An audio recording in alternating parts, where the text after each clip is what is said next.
Hello, everyone. We are back with more great moments in local history. Yay! This episode, we are going to go back in time to the night that the Edwards Theater opened. You know this theater now as the Sarasota Opera House. The Edwards Theater was built by Arthur Britton Edwards, who went by AB. He was a jack of all trades, and he was born in Sarasota in 1874, so a true Sarasota native. He later became the city of Sarasota's first mayor and was instrumental in the creation of the Mayaca State Park. Now, Edwards was a real estate and insurance man, but he was basically also a one-man tourism bureau. He asked the major railroad companies at the time to send him names of people that were inquiring about Florida. And Edwards would then personally send letters to each and every person who had asked for information. And he was so determined to attract people to the community and the natural environment that he was so proud to call home. Yeah, Edwards was a really smart guy, and he knew that a modern theater in the heart of the city would be another way to attract people to the area. So he selected a location near Five Points Park and hired Roy A. Benjamin, who was a well-known architect from Jacksonville. Benjamin had already designed two theaters in Jacksonville, the Palace Theater and the Imperial Theater, which unfortunately have both been demolished. But the building he designed for AB was so much more than just a theater.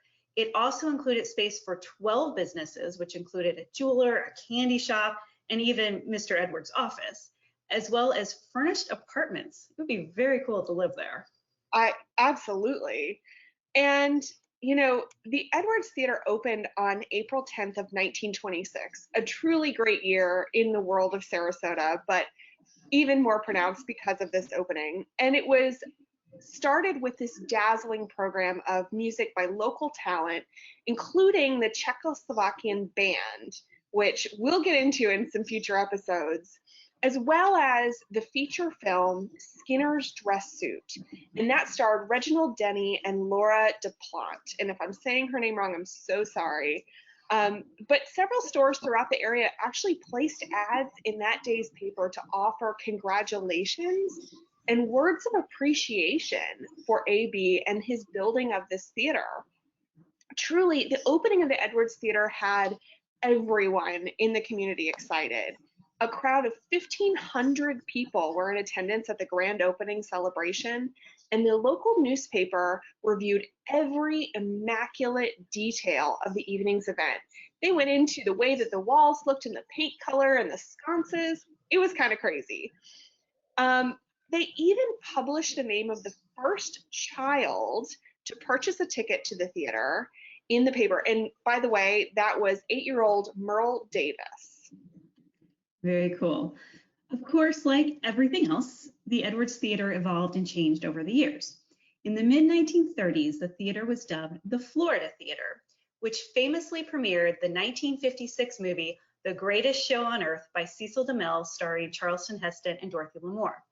The Florida Theater closed in 1973, and it took another 6 years before it was purchased and restored by what is now known as the Sarasota Opera Association.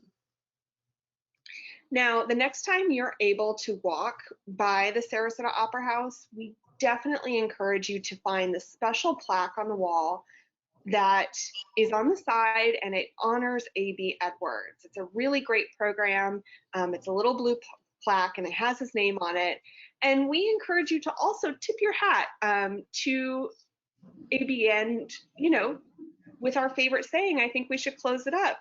May we gather the strength of those who came before us to create a beautiful future. Thanks so much for joining us again. Thank you.